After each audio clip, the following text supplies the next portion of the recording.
सतगुरु भगवान की जय। तो ये सतगुरु भगवान कबीर साहब हैं, सशरीर धरती पर प्रकट हैं, शब्द रूप में प्रकट हैं मालिक। कहते हैं ये पूर्ण ब्रह्म परमेश्वर जब भी आते हैं तो पूरा ज्ञान दे के अपने निज धाम सतलोक ले जाते हैं। अच्छी आत्माओं को ले जाते हैं जो अधीन होती हैं, समर्पित होती हैं, जिनमें दास भाव होता है। तो ये भगवान हीरे मोती का सौदागर है। तो कहती हैं ये अनमोल शब्द हैं और इन शब्दों के माध्यम से सदगुरु की पहचान होती है और ये समझ में आता है कि ये कहाँ हैं हम, किस लोक में हैं हम, ये काल का जाल क्या है और इससे परे कैसे जाना है। तो आज का शब्द बहुत अनमोल है। कहती है काया बोरी चलत प्राण काहे रोई। काया बोरी चलत प्राण काहे रोई। कबीर साहब कहती हैं ये बोरी काया तुझे तो जाना ही है, अब चलते समय तू क्यों रोई। कहती हैं जिस मरने से जग डरे मेरे मन आनंद, और कब मरूं कब पाऊं वो पूर्ण परमानंद।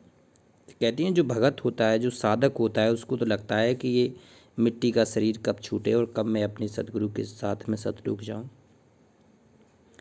तो कहती हैं काया पाए बहुत सुख कीनो, आह और नित उठ मलमल धोई। कबीर साहब कहते तूने काया पाके बहुत सुख कीना, तो इसको शरीर को ही सब कुछ मान के अपनी ज़िंदगी जीता रहा। काया पाए बहुत सुख कीनो और नित नित मलमल धोई, तो इसको सुबह सुबह रोज़ उठ के इसको मलमल धोता रहा। सालों साल तो इसको काया को संभाले रहा। और सोतन छिया छार हुई जय है नाम न लहे कोई। कबीर साहब कह रहे एक दिन ये तेरा तन है ना छिया छार हो जाएगा, जल जाएगा, खाक हो जाएगा। कहते खुद घर वाले जिसको आज तू सबसे ज़्यादा जिनकी मोह ममता में घुसा पड़ा है, एक दिन वही चार पकड़ के तुझे ले जाएंगे और लकड़ी कंडे डाल के तुझे जला देंगे। छिया छार हो जाएगा, तेरा अस्तित्व ही खत्म हो जाएगा धरती पे। तो कहती हैं सोतन छिया छार होई जय है नाम न लहे कोई। तेरा कोई इस संसार में कोई नाम लेने वाला नहीं होगा। जिस दिन तू चला जाएगा उस दिन सारे लोग तुझे बुला देंगे, कोई मतलब किसी का नहीं रह जाएगा। यहाँ संबंध भी बिल्कुल आधारलेस हैं, स्वार्थ के संबंध मृत्युलोक में होती है। कहते कहत प्राण सुन काया बोरी, आह कहती मोर तोर संग ना होई। कहत प्राण और काया की बात चल रही है। कहती हैं ये दोनों का साथ कभी हो ही नहीं सकता है, क्योंकि काया नश्वर है, नश हो जाएगी, उसको जला दिया जाएगा।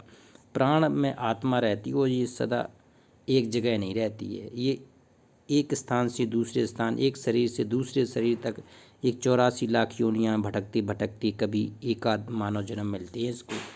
तो कहते कहत प्राण सुन काया बोरी और मोर तोर संग ना होई। प्राण कह रहा है काया से कि तेरा और मेरा संग नहीं हो सकता है, तुझे तो छार छार हो जाना है और मुझे यहाँ से उड़ के ऊपर जाना है। तो कहते तेरा और मेरा संग नहीं हो सकता है। कह तो ही असमित्र बहुत हम त्यागा संग ना लीना कोई। कह रहे प्राण कह रहा है कि काया से, क्योंकि दोनों का अस्तित्व रहता है इस तन में, वो आत्मा स्वरूपी प्राण रहता है। तो कहता है तो ही अस्मित्र बहुत हम त्यागा। प्राण कह रहे काया से कि तुम्हारे जैसे मित्र तो हमने बहुत त्याग दिए, कई बार त्याग दिए। ये शरीर यहीं पड़ा रहता है, इसको छार छार करके जला दिया जाता है और हम अपनी कर्म अनुसार ऊपर की यात्रा करने को निकल पड़ते हैं। कहते हैं तो ही अस्मित्र बहुत हम त्यागा संग ना लीना कोई। किसी प्रकार का हमारा तुम्हारा संग है ही नहीं। कहते ऊसर खेत के कूसा मगाए और चांचर चबर के पानी। आह कहते हैं जो ऊसर खेत होता है उसमें कूसा कुछ होता नहीं है, ऊसर, और कहते कुसा लग जाती है वहाँ पर, तो उसको जोतना पड़ता था पहले। कहते ऊसर खेत के कुसा मगाए चांचर चबर के पानी। जो चांचर होता था, जो उपजाऊ होती थी, वहाँ पानी पहुँच जाता था। तो उसी प्रकार ये प्राण है, क्योंकि प्राण भगवान से मिलने के लिए जाता है। सच्चा सद्गुरु होता है तो ये पूरी आत्मा स्वरूप सीधा सतगुरु के साथ में यहाँ रुकता नहीं है, मृतलोक में सीधा सतलोक चला जाएगा। कहते जीवित ब्रह्म को कोई न पूजे। कबीर साहब कहते हैं कि जीवित ब्रह्म को कोई पूछता नहीं है। जब भगवान भी आता है तो उसे धक्का मुक्का करते हैं। जिंदगी भर जब तक शरीर में भगवान रहते उसको ये मनुष्य, उसको इंसान सताता ही रहता है। कभी परीक्षा लेगा तो कभी उसको अपनी छोटी बुद्धि के कारण उसको सताएगा। तो कबीर साहब कह रहे हैं जीवित ब्रह्म को कोई ना पूजे। जब भी भगवान आता है उसको कोई नहीं पूछता। और मुर्दा की मेहमानी, जब वो चला जाता है भगवान सदगुरु, तो कहते हैं उसकी फिर फोटो लगा के मुर्दा को पूजा करते हैं। पत्थर की पूजा करने वाले मिल जाएंगे, जिंदा की पूजा नहीं करते हैं, पत्थर की पूजा करते हैं। और कहते हैं शिव सनकादिक आदि ब्रह्मादिक शेष सहस मुख होई। फिर तुम चाहे शिव की पूजा करो, चाहे सनकादिक की, चाहे ब्रह्मादिक की, चाहे शेष नांग की, सहस्त्रमुख वाले भुजा की, कोई फायदा नहीं होता है। अगर सतगुरु प्रकट होकर आया और चला गया तो फिर आपको किसी की भी साधना करने से कोई लाभ नहीं है। कहते हैं जो जो जन्म लिया वसुधाम में, जो जो सतगुरु कह रहे हैं जो जन्म लेके, जिसने माँ के गर्भ से जन्म लिया है, कहते हैं थिर ना रहो है कोई, वो स्थिर नहीं रह सकता है। वो तो भगवान ही आते हैं, सतगुरु भगवान ही आते हैं। सा शरीर प्रकट होके कबीर साहब आए थे। ये समय समय पे भगवान प्रकट होके विभिन्न सतगुरुओं के रूप में आते रहे हैं। तो कहते हैं सतगुरु माता के जन्म से नहीं आता है। ना सतगुरु जननी जने जा के माना बाप। कहते हैं वहाँ जो सतगुरु के माँ बाप नहीं होते हैं तो वो सतगुरु होता है। कहते हैं कबीर साहब ने पहले लिख दिया कि जो जो जन्म लियो वसुधा में, इस धरती पे जो जो माँ के गर्भ से आया है कोई स्थिर नहीं है, सबको मरना है। केवल सतगुरु होता है वो साथ शरीर जाता है। जैसे मगहर से सतगुरु कबीर साहब गए थे, जब भी इस वसुधा पे आए हैं तो ये साथ शरीर जाने का प्रमाण भगवान देते रहे हैं। आगे भी जब परमात्मा आएंगे तो साथ शरीर ही जाएंगे। तो कहते हैं जो जो जन्म लियो वसुधा में, थिर न रहो है कोई। पाप पुण्य है जन्म संघाती, उस समझ देख नर लोई।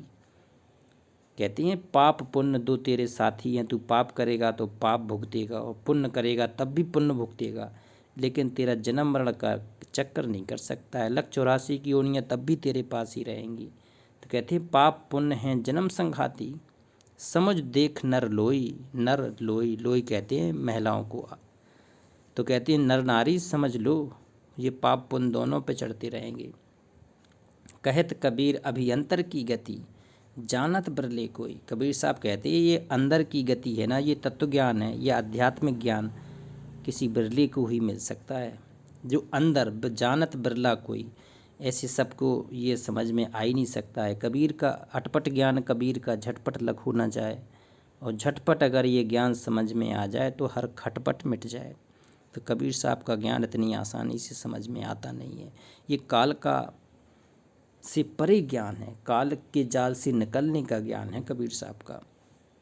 तो कहते हैं जानत बिरले कोई, कोई बिरले संत साधु संत ही उस काल के फर्द से निकल पाते हैं।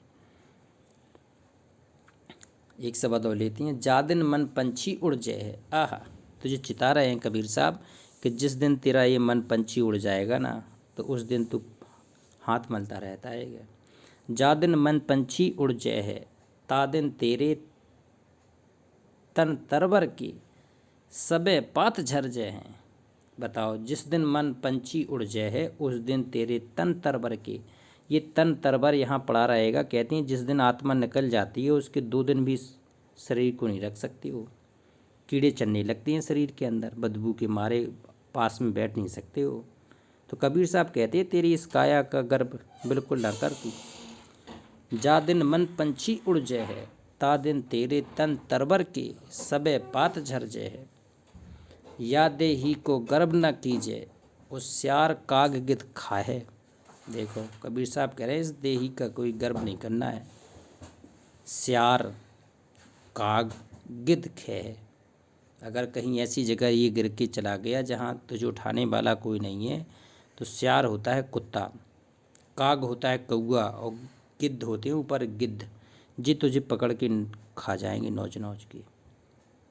कहती है तन गति 3 बिष्ट कृम है, और ना तर खाक उड़े है। नहीं तो तुझे क्या कहती है, जला दिया जाएगा और तुझे खाक में मिला दिया जाएगा। कह वह नैन कहाँ वह शोभा, कह वह रूप दिखाए। जो आज तू अपने रूप को देख देख के मस्त हो रहा है, शोभायमान हो रहा है कि मैं बहुत सुंदर हूँ। तो कबीर साहब कह रहे हैं यह नैन कहाँ वह शोभा और कहाँ वो रूप दिखे हो। जब तू जल जाएगा तो अब कहाँ दिखाएगा उस रूप को।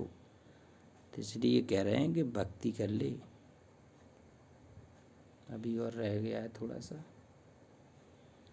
जिन लोगन ते नेह करत है तेह देख घिने है। जिन लोगों को तुम बड़े स्नेह से देख रहा है, जब जिसके लिए तू पूरा सब कुछ खोता जा रहा है, तो कहती है जिन लोगन से तू नेह करत है वो तेह देख घिने हैं। जब तू मर जाएगा तो 2 दिन के अंदर तू बदबू मारने लगेगा को वहाँ बैठने वाला भी नहीं मिलेगा कोई। घर के कहत सवेरे काढ़ो। घर के क्या कहेंगे कि बेटा इसको उठा के सुबह सुबह से ले जाओ, बोले इसको जला के आओ। घर के कहत सवेरे काढ़ो और भूत होए धरखे है। अगर इसको नहीं खाड़ोगे तो ये भूत बन के आ जाएगा। इसलिए घर के कहते हैं कि इसको जाओ तुरंत लेके जाओ, सबसे पहला काम क्या करो इसको जला के आओ, नहीं तो ये भूत बन के आ जाएगा और डराने लगेगा अभी। और जिन पूतन को बहु पति पालो देवी देव मने हो। तेले बांस दियो खोपड़ी पे शीश फोर बिखरे हो।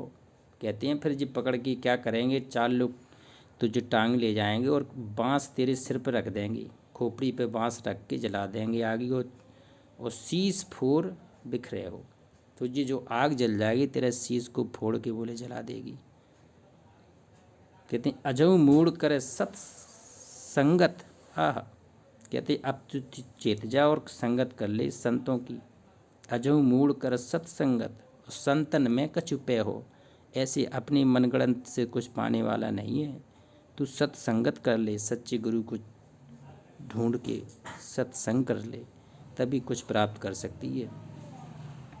कहे कबीर सुनो भाई साधु। आह, कबीर साहब कह रहे हैं कि मेरे प्यारे साधु संतो आवागमन न से हो। अगर इस प्रकार से तू भक्ति कर गया तो आवागमन के जाल से हमेशा हमेशा के लिए मुक्त हो जाओगे।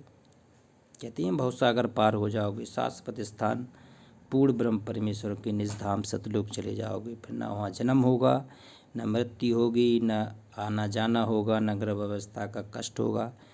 तो बोले सदगुरुदेव की जय। तो ये भगवान कबीर साहब शब्द रूप में प्रकट आते रहते हैं सच्चा ज्ञान देने के लिए। तो उस पूर्ण संत को ढूंढ कर उससे ज्ञान ग्रहण करना है।